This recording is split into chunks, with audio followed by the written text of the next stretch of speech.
Hey there friends, Jeremy Byrne here with Nothing Hidden Ministries questions and topics video. Today our question comes in from a young lady, we'll just call her S. Well, that's the first letter of her first name. This is a great question. It's very practical, and I like very practical questions because we're trying to navigate a lot of things in life, and some of the most simple practical ones, if just illuminated a little bit, can alleviate a lot of maybe question, confusion, and stress in our lives. So this is a great one. It's a two-parter. First part is, how much weight should we put on a person's social media profile when considering dating them, first date, second date, in the beginning stages of interacting with a person? This is a reality. I know a lot of friends who have an entire language, a whole communication style based on how you interact on social media. If they like one of your pictures, if they comment on it, if they don't comment on it, but they like it, if they DM you, if they, all these different things and what those all mean. And in a lot of ways, it's a very inefficient means of communicating, but to me, it's kind of like a secondary. We're losing sort of like direct interaction, which to me is just the best policy. So how much weight should you put on the social media profile if you're coming across someone? Let me first stipulate by saying this: we should all probably put a lot less weight on social media than we do. Let's just let that sink in for a second. If you're someone whose life seems to be, a good chunk of it is lived out, you spend time on, whatever, on social media, and it's not purely, for business use, and you aren't your own brand, I will make that caveat as well, we should put a lot less weight. It's a secondary reality.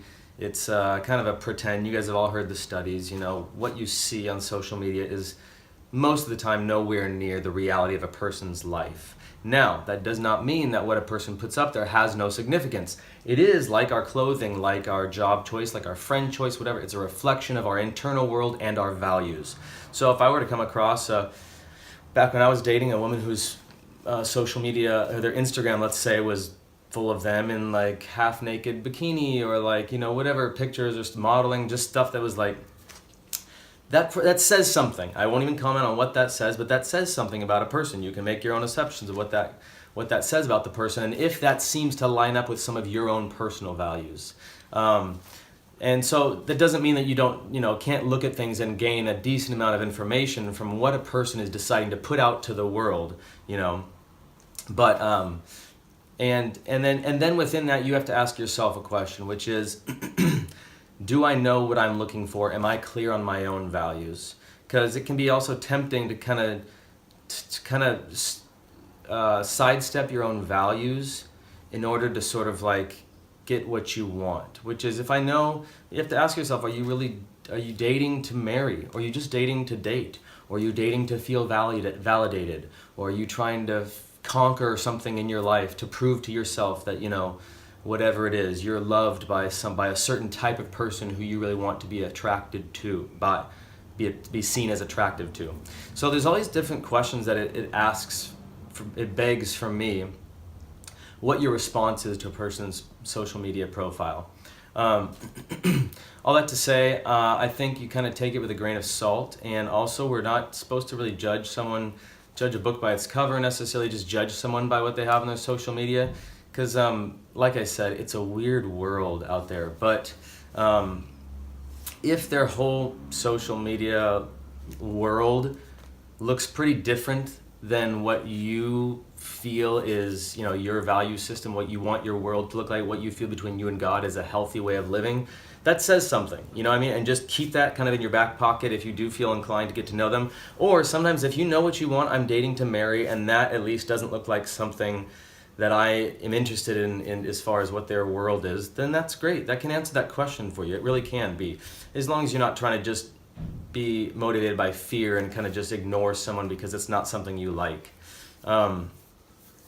And social media can be used for a lot of great things too. People use it for connection, for promotion of really great ideas, philanthropic things, ministry, compassion, all these things. So again, I'm not disparaging on social media, but I think we turn the knob way down on its value in our life.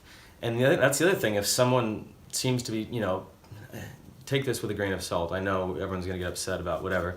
But if you're posting 3, 4, 5, 10 times a day, purely just because you kind of like feel your fulfillment by interacting with that digital world, that also says something. Maybe you need to look at that in yourself and go, what am I getting from this that I'm not comfortable getting between me and God, or just stillness and just being at peace with my environment in the present moment that is right now? That says a lot about how a person will be in a relationship with you. Second part of this question is how to determine when to change your status on social media things, dating, not dating, whatnot.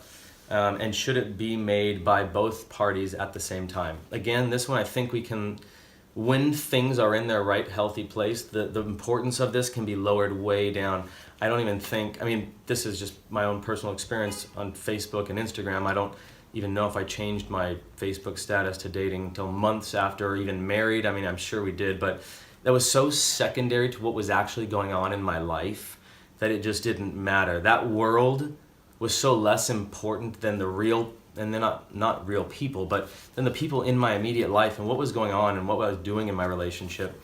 And so I think if that value on the social media world and where it is in your real world, if it's up here, it's like, this is really important, the way I'm seen, the way I'm perceived, how much I interact and how it's going, then you might want to start looking at that in question. But I think it can be a very simple, there's no right or wrong. I wouldn't say there's no right or wrong. Don't change your status in a relationship before you actually have had that conversation with the real person about being in an exclusive relationship with them, which is kind of a ironically funny commentary on how flip-flopped our perceived digital online world can become more real to us than our actual world we're living in right now in our present moment. So I think you can have wisdom on that, and if you find yourself having stress around these things, kind of like, should I change it, should I not, is he going to change it, that's probably a good indicator. Or if you find yourself coming across someone's Instagram and you're like, oh my gosh, wait, I like that look at, they sing too, and they have a puppy, and they did.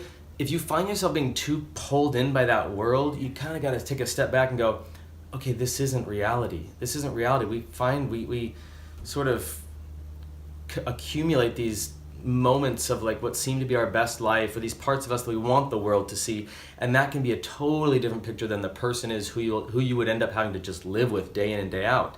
Also, you have to think, you have to live with the person, and do you want to live with the person who's going to be on their phone living in that world part of the time as well as half with you? All that to say, I think we would all do much better to turn down the knobs on our social media interaction and importance and value we place on that.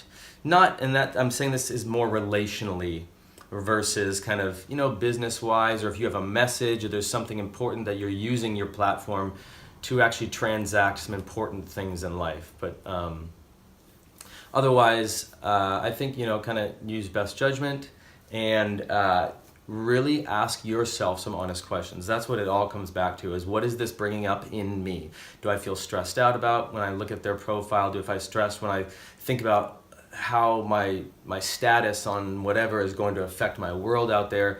Rein it back in and get to that place of peace and go, okay, if the alarms are going off in my head right now, do you see how the production on these videos is coming up?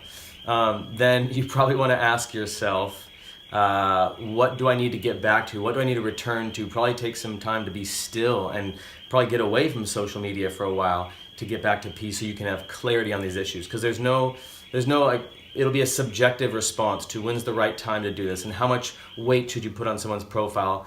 I think what it really comes down to is, are you looking at it through a lens of peace and clarity, or does it feel kind of stressful and anxious and kind of like, ooh, I don't know what I feel, or oh, I like so much of what I see in their profile that I feel drawn to this person who I don't really even know, but I feel drawn to the perceived persona that they've put out to the world.